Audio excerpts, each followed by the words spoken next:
Jalan Raja Dewa Pemusnahan, musnahkan semua kekuatan di dunia, musnahkan semua kehidupan. Dia bisa mengubah Raja Dewa, mengubah semua ahli bela diri dan iblis di bawah langit. Selama mereka adalah makhluk hidup, mereka bisa diubah dan digunakan oleh Ye Chen. Ketika jalan Buddha berevolusi menjadi jalan Raja Dewa, ia sepenuhnya berubah menjadi jalan keselamatan Raja Dewa. Sejak saat itu, Ye Chen dapat langsung menggunakan kekuatan jalan keselamatan Raja Dewa untuk mengubah dan menaklukkannya tanpa menghabiskan kekuatan jiwa ilahinya. Dia dapat sepenuhnya menaklukkannya, tidak lagi dalam situasi di mana dia patuh secara lahiriah tetapi menyimpan dendam di dalam hati, seperti halnya dengan segel pedang Qian Kun. Pada saat yang sama, Ye Chen naik ke tingkat ketiga alam Raja Dewa, dan tubuh fisiknya naik ke tingkat ke-6 tahap tubuh hampa. Sebenarnya, Ye Chen memiliki artefak ilahi integrasi Dao tingkat 7, jadi secara logis, tidak mungkin dia hanya berada di tingkat ketiga alam Raja Ilahi. Dia setidaknya berada di tingkat ke-9 alam Raja Dewa, tetapi pengoperasian paralel dari 5 jalur Raja Dewa menghabiskan banyak energi, menyebabkan dia tetap berada di tingkat ketiga. Terlebih lagi, Ye Chen tidak dapat menggunakan beberapa kekuatan Dao khusus dan kekuatan hukum waktu saat ini. Setelah jangka waktu tertentu, pemahaman tentang jalan Raja Ilahi akan meningkat, dan kekuatan hukum-hukum tersebut akan dipahami. Alam spiritual Anda akan meningkat secara alami sesuai dengan itu. Alam Raja Dewa, jalan Raja Dewa. Ye Chen merasakan kekuatannya saat ini dan senyum muncul di bibirnya. Kekuatannya sekarang 10 kali lebih kuat dari sebelumnya. Bahkan jika dia menghadapi 8 dewa besar klan jiwa lagi, dia akan memiliki kemampuan untuk melawan balik.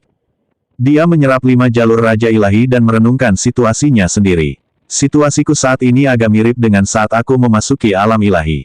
Aku menempa senjata yang sangat ampuh, mengumpulkan banyak kekuatan di dalam tubuhku. Setelah aku sepenuhnya mencernanya, mencapai alam kekacauan primordial sudah di depan mata.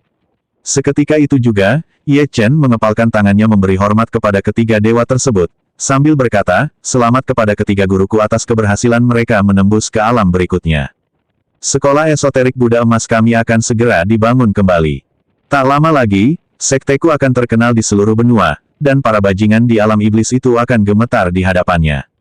Salam, Ketua Sekte. Ketiga dewa itu menggenggam tangan mereka dan membungkuk kepada Ye Chen. Meskipun Ye Chen adalah murid mereka, dia adalah ketua sekte rahasia Buddha emas. Ketenaran sekte di seluruh benua bergantung pada ketua sekte. Ye Chen mengangguk sedikit dan berkata, "Ketiga tuanku, mari kita masuk ke kuburan reinkarnasi terlebih dahulu."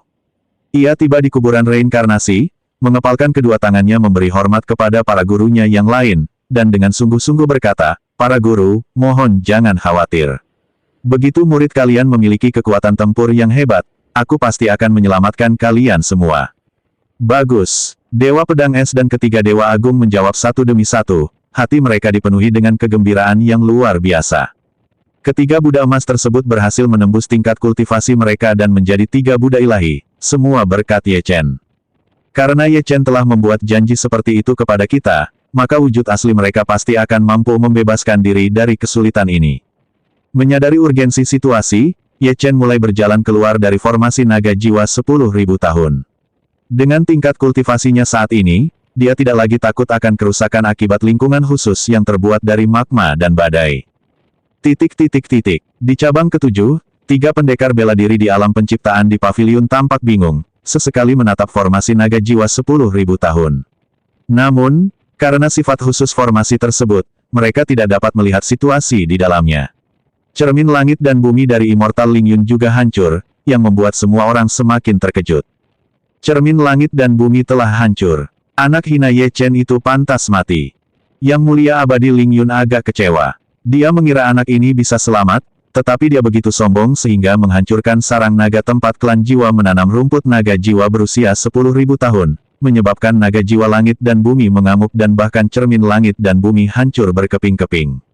Dalam keadaan seperti itu, bagaimana mungkin Ye Chen tidak mati?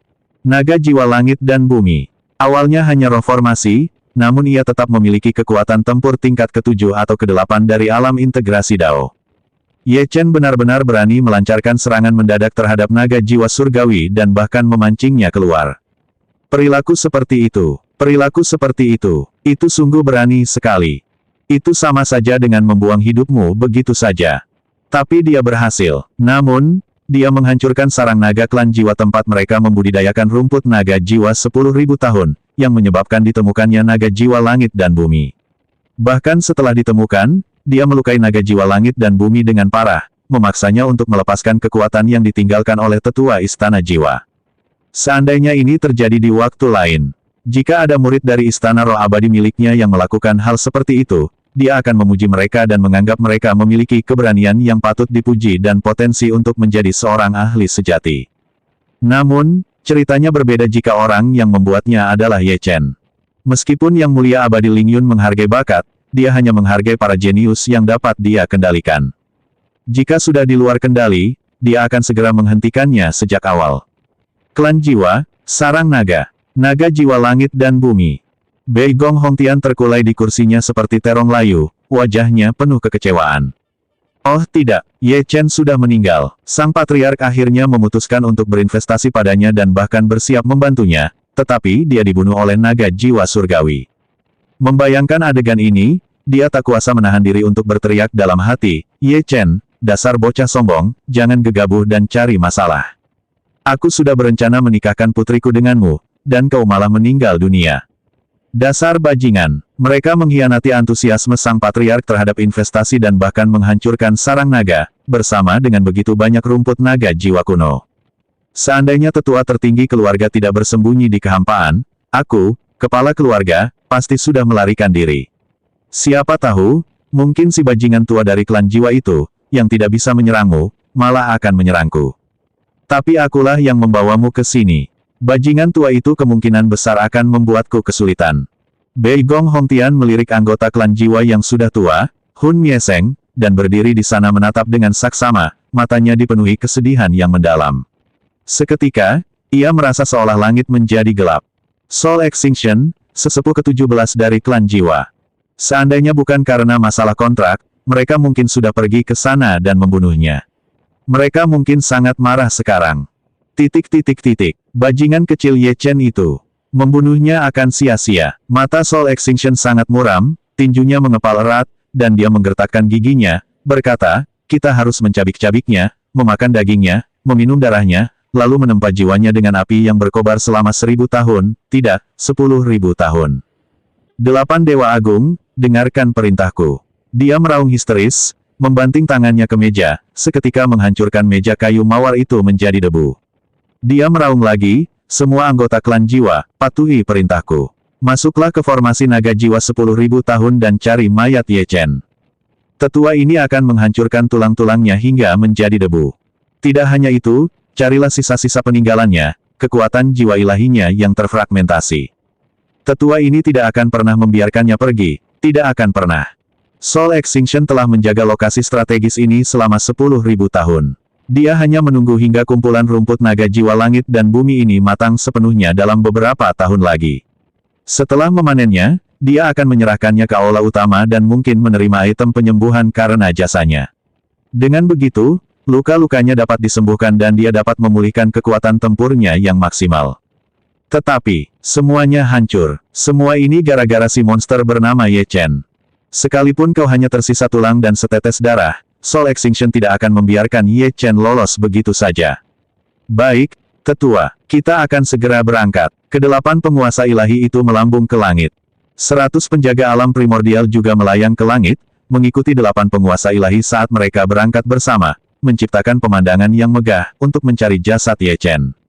Tepat saat itu, dunia berubah, dan sebuah token emas menembus kehampaan, berisi kekuatan yang sangat dahsyat.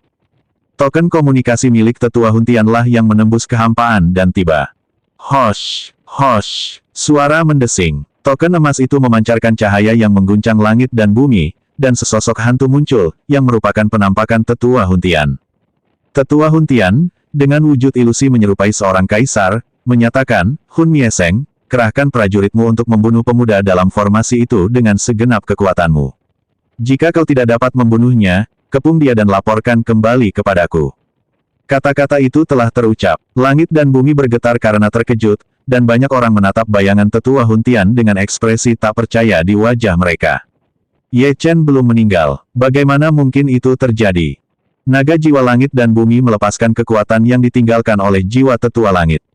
Kekuatan itu mampu membunuh seorang ahli alam penciptaan, namun tidak mampu membunuh Ye Chen. Apakah Anda ingin kami mengerahkan seluruh kekuatan dan mengepung serta membunuh Ye Chen? Jika kita tidak bisa membunuh mereka, kita akan mengepung mereka dan menunggu pasukan tetua Huntian tiba. Kamu Chen, bukankah itu tingkat ke-9 dari alam ilahi? Apakah ini tingkat ke-9 dari alam integrasi Dao? Bahkan tetua Huntian yang hebat pun angkat bicara. Tetua kelima, benarkah? Tanya Elder Soul Extinction. Tentu saja itu benar. Jika itu salah, mengapa aku membutuhkan bantuanmu? Tetua Huntian berkata dengan agak tidak senang, aku bisa mengabaikan kesalahanmu dalam menghancurkan rumput naga jiwa 10.000 tahun, tetapi kau harus menangkap Ye Chen untukku. Setelah ditangkap, penatua ini akan datang sendiri untuk menerimanya. Pada saat itu, aku mungkin bisa memberimu beberapa ramuan untuk menyembuhkan fondasi daomu. Setelah mendengar kabar bahwa ramuan ini dapat memberikan obat mujarab yang mampu menyembuhkan dasar kultivasi seseorang, Hun Mieseng sangat gembira, dia akhirnya menunggu momen ini. 500 tahun. Dia telah mengalami cedera serius selama 500 tahun dan tidak pernah pulih. Dia mengira semua harapan telah sirna, tetapi secara tak terduga, dia sekarang telah pulih. Sesaat kemudian, dia meraung, ke-8 Dewa Agung dan 170 pendekar alam kekacauan primordial semuanya terjebak di luar formasi naga jiwa langit dan bumi, menunggu Ye Chen muncul agar kita bisa menangkapnya. Baik, Pak, ya, banyak prajurit klan jiwa menuruti perintah tersebut, membentuk formasi, dan menunggu Ye Chen keluar agar mereka dapat segera menangkapnya. Tetua Aula Utama telah berbicara. Ye Chen telah ditangkap. Para leluhur dapat memperoleh harta karun, dan mereka juga dapat menerima beberapa hadiah. Nenek moyang kita makan daging, jadi minum sup juga baik untuk mereka. Selain itu, Ye Chen terkutuk itu telah menyebabkan begitu banyak anggota klan kita di alam ilahi tewas secara tragis di tangan Dewa Pedang Biru. Hari ini, kita harus menangkapnya dan mengirimnya ke aula utama untuk dieksekusi dengan tebasan lambat. Yang Mulia Abadi Ling Yun, Beigong Hongtian, dan beberapa tetua keluarga Beigong di balik bayangan semuanya terkejut ketika mendengar percakapan antara Hun Mieseng dan Hun Tian. Ye Chen belum mati. Belum mati. Entah sedang senang atau sedih, Beigong Hongtian tiba-tiba menjadi ceria dan semua rasa sedihnya lenyap. Ye Chen masih hidup, dia pasti punya kartu truf. Mungkin kali ini kita bisa lolos. Mungkin, ada tetua pedang terhormat dari Istana Kekaisaran 1000 Pedang yang menjaga daerah di dekat sini. Jika kali ini kamu tidak memilih pihak yang benar, kamu akan menyesalinya seumur hidup. Saat ini, Beigong Hongtian sepenuhnya siap untuk berpihak pada Ye Chen. Yang Mulia Abadi Ling Yun terdiam sejenak, bergumam pada dirinya sendiri, bajingan tua Huntian itu mengirim Hun Mieseng untuk menangkap Ye Chen. Apa? Beberapa rahasia Ye Chen telah terungkap. Mengapa dia tidak datang sendiri? Takut padaku. Itu tidak benar, Istana Jiwa tidak takut pada Istana Kekaisaran Roh Abadiku. Apa yang dipikirkan orang tua itu? Dibandingkan dengan kegembiraan dan keterkejutan Beigong Hongtian, Yang Mulia Abadi Ling Yun lebih bingung. Hun Tian, kultivator alam penciptaan tingkat 9 puncak, jelas membenci Ye Chen karena telah menghancurkan formasi, namun dia tidak bertindak sendiri dan malah mengirim bawahannya untuk melakukannya. Ada yang salah dengan itu. Mungkinkah? Apakah Ye Chen didukung oleh lebih dari sekadar orang-orang dari Kunlun Void?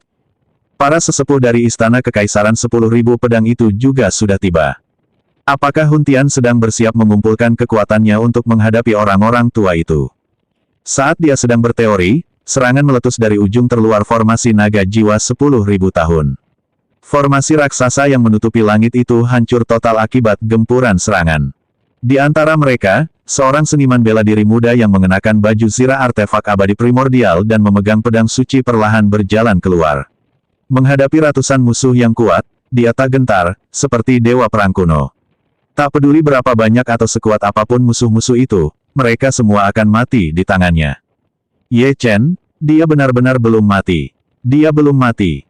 Baik Ling Yun Immortal Venerable maupun Beigong Hongtian sangat terkejut. Mereka akhirnya bisa melihat Ye Chen keluar hidup-hidup, dan sebagian besar pemikiran mereka telah terbukti benar.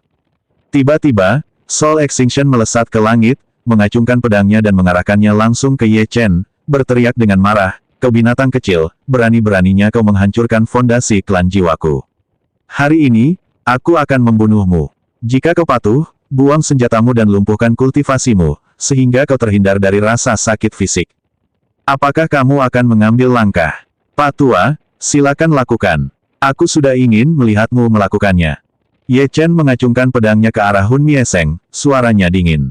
Tatapannya kemudian menyapu anggota klan jiwa di hadapannya, dan dia tertawa terlautli. Aku ingin menghancurkan wilayah klan jiwa ini lebih dari sekadar 1 atau 2 hari. Kalian telah mati disambar petir surgawi, jadi aku akan membasmi semua orang di sini, itu sesuai dengan keinginanku. Kontrak, perjanjian dari Sein Iblis Darah Kuno. Pakar alam Taiksu terkuat di era itu, sosok menakutkan yang menyebut dirinya Sein Iblis Darah, adalah tokoh puncak dari jalur iblis yang pernah memerintah benua Linggu ratusan ribu tahun yang lalu. Dia menciptakan banyak hukum dan banyak jalur agung khusus, termasuk hukum penghancuran dan hukum pemusnahan. Dia juga menciptakan kontrak iblis darah. Namun, dia kemudian bertemu dengan sosok tingkat atas dari 9 alam bawah. 2 kultivator kuat di alam Taiksu, yang telah mencapai tingkat suci, bertarung selama lebih dari 10 tahun sebelum akhirnya seorang pemenang ditentukan. Sejak saat itu, Sein Iblis Darah tidak pernah muncul lagi di benua bela diri roh, dan jalur iblis telah melemah. Namun, banyak hukum, kekuatan Dao Agung, dan kontrak iblis darah yang ia ciptakan telah diakui oleh Dao Surgawi dan Dao Agung benua bela diri roh, dan telah diwariskan hingga hari ini. Fakta Suci Iblis Darah. Ini merujuk pada sebuah perjanjian yang ditinggalkan oleh kekuatan Sein Iblis itu, yang menjamin bahwa siapapun yang melanggar perjanjian tersebut akan dimusnahkan. Namun kenyataannya, setelah bertahun-tahun lamanya, kekuatan Sein Iblis Darah telah lama habis, dan kekuatan Dao Surgawi lah yang mempertahankannya. Bahkan seorang ahli bela diri di alam gerbang penyegelan yang menyandang gelar dewa sejati akan terbunuh oleh petir surgawi yang diciptakan oleh kekuatan Dao Surgawi jika mereka melanggar kontrak iblis darah. Oleh karena itu, Ye Chen sama sekali tidak takut dengan kepunahan jiwa. Lalu bagaimana jika Anda adalah sosok yang sangat berpengaruh di alam penciptaan? Apa yang bisa kamu lakukan padaku? Jika kau berani bergerak, aku bahkan tak perlu mengangkat jari, kau akan mati disambar petir surgawi. Dan tanah klan jiwa ini akan dibantai habis olehku. Inilah kepercayaan diri Ye Chen. Haruskah aku melakukannya? Hahaha, dasar bocah pengkhianat dan licik, kau tak kenal ampun, kau hebat. Tetua ini tidak akan bergerak. Hun Mieseng berkata dengan gigi terkatup, tetapi melambaikan tangannya dan berkata, "Kedelapan penguasa ilahi, bersama dengan para pelindung alam kekacauan primordial dan alam raja ilahi lainnya, kalian semua, serang dan bunuh Ye Chen." Ye Chen tidak akan mati. Kamu akan mati. Kata-kata yang menggemparkan dunia ini telah terucap. Seluruh ahli dari klan jiwa sangat bersemangat. Seketika, sejumlah besar ahli bergerak, dan berbagai artefak abadi berterbangan keluar, bahkan menutupi langit. Ratusan kultivator tingkat Raja Dewa. Ratusan kultivator alam kekacauan primordial. 8 ahli alam integrasi Dao. Begitu banyak seniman bela diri hebat yang telah bergerak. Bahkan seorang ahli bela diri di tahap awal alam integrasi Dao akan hancur berkeping-keping dalam sekejap.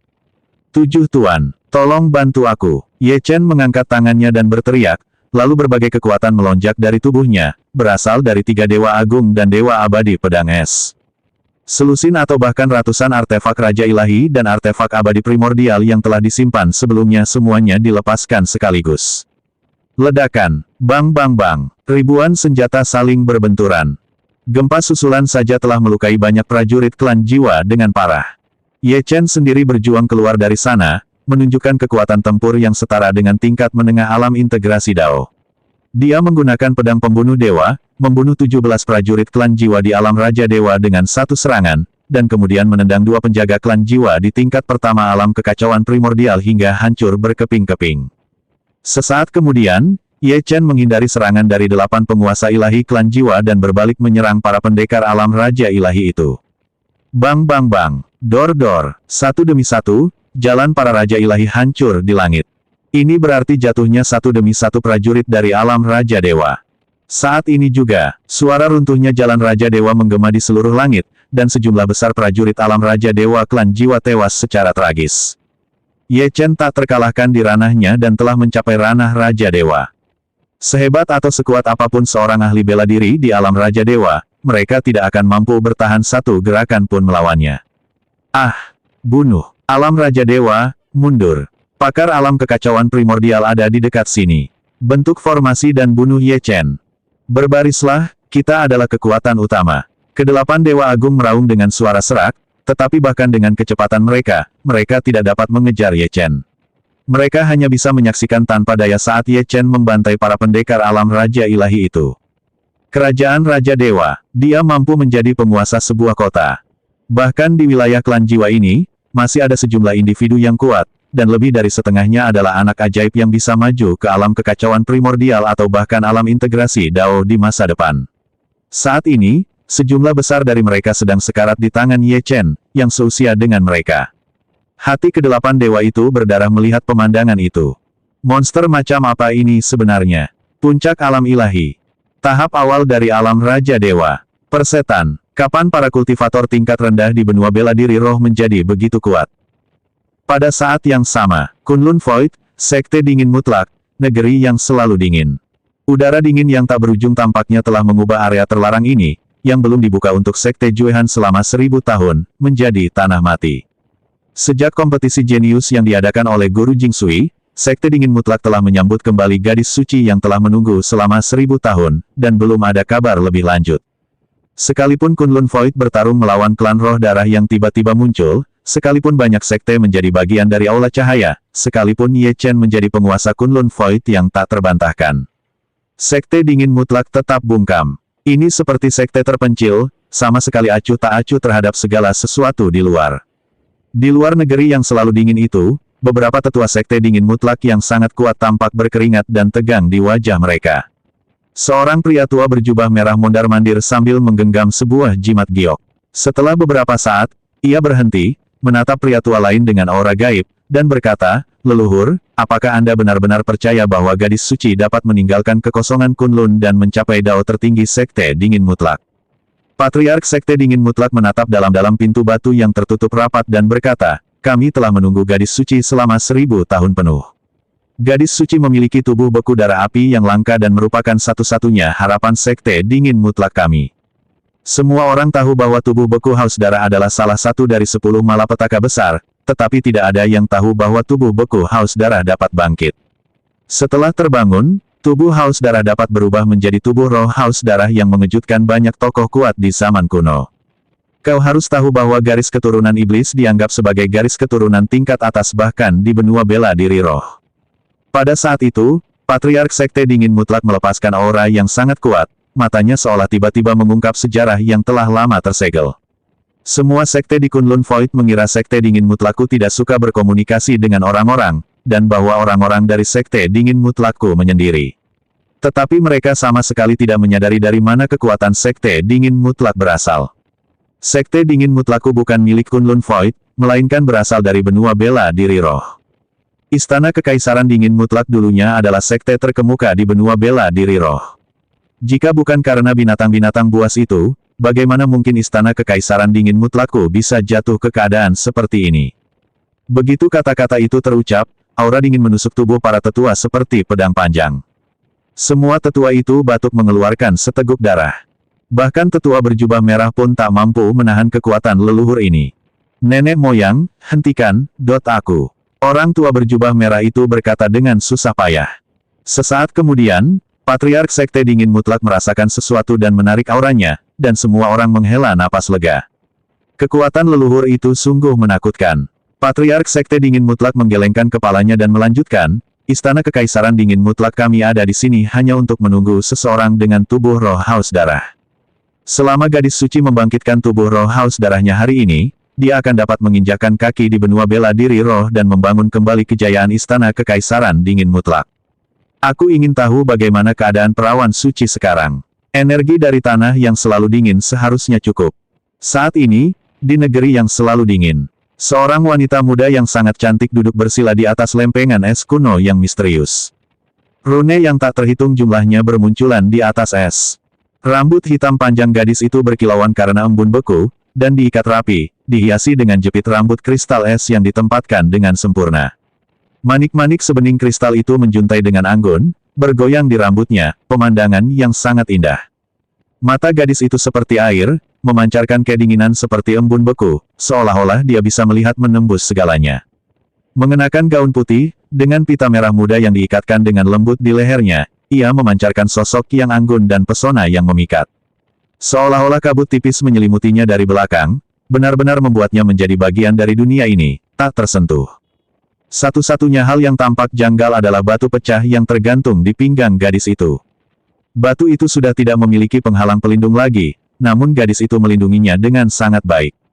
Jika Ye Chen ada di sini, dia akan terkejut mengetahui bahwa batu ini adalah batu yang sama yang dia berikan kepada Wei Ying untuk menekan tubuh dingin haus darah. Dan gadis yang sangat cantik ini tak lain adalah Wei Ying, guru cantik dari Universitas Normal Beijing, yang juga dibawa masuk ke sekte dingin mutlak olehnya. Dalam sekejap, es itu hancur berkeping-keping, dan aura yang sangat kuat menyebar ke seluruh ruangan. Wei Ying membuka matanya, dan rune kuno yang tak terhitung jumlahnya membanjiri tubuhnya. Pupil matanya bersinar dengan cahaya biru tua, dipenuhi dengan sihir tanpa batas. Mengikuti jalan surga, aku mundur ke istana dingin, mempersembahkan darah sebagai pengorbanan untuk membangkitkan tubuh spiritualku. Bibir Wei Ying sedikit terbuka, dan tubuhnya tiba-tiba melayang ke atas, rasa sakit ringan menyebar ke seluruh tubuhnya. Namun dia tetap menguatkan tekadnya dan terus berusaha. Dia tahu apa yang harus dia lakukan. Membangkitkan tubuh roh haus darahnya adalah kesempatan terbesarnya. Menabrak, getaran dahsyat menggema di seluruh sekte dingin mutlak. Seperti gempa bumi, pada saat yang sama, sebuah pilar cahaya melesat lurus ke langit. Banyak sekali tokoh berpengaruh yang selama ini mengasingkan diri di Gunung Kunlun membuka mata mereka secara bersamaan. Bahkan Han Yun dan Ye Lingtian, yang berada ribuan mil jauhnya, merasakan sesuatu. Mata mereka dipenuhi kengerian yang mendalam. Siapakah ini? Selain penguasa istana, siapa lagi yang bisa melepaskan fenomena aneh seperti ini? Pergilah dan selidiki. Tuan istana sudah terlalu lama meninggalkan Gunung Kunlun. Gunung Kunlun sama sekali tidak boleh jatuh ke dalam bahaya karena aku, Han Yun. Aura ini sepertinya bukan milik Gunung Kunlun, aura ini justru membuatku merasakan ancaman kematian. Siapa itu?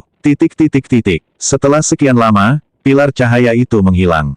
Namun, area terlarang sekte dingin mutlak runtuh sepenuhnya. Patriark sekte dingin mutlak itu gemetar, dia tidak percaya. Apakah satu-satunya harapan kita pun telah sirna? Apakah istana kekaisaran yang dingin benar-benar akan lenyap begitu saja? Apakah legenda benua Lingwu telah sirna? Pada saat itu, kerikil-kerikil yang tak berujung itu sedikit bergetar. Detik berikutnya, puing-puing itu disingkirkan oleh kekuatan tak terlihat dan berubah menjadi bubuk. Kemudian, seorang gadis yang sangat cantik muncul di hadapan semua orang. Alis gadis itu terdefinisi dengan jelas, dan dia memiliki aura yang seolah berasal dari dunia lain. Dia berjalan menuju kerumunan selangkah demi selangkah. Mata Patriark Sekte Dingin Mutlak itu perlahan berkaca-kaca. Dek, Patriark yang agung dan perkasa itu, sosok yang ketenarannya pernah menggema di seluruh benua bela diri roh, benar-benar berlutut di depan seorang gadis muda. Salam, Tuan Istana. Para tetua Sekte Dingin Mutlak yang tak terhitung jumlahnya langsung membeku di tempat. Leluhur itu benar-benar berlutut. Dia berlutut di hadapan seorang santo.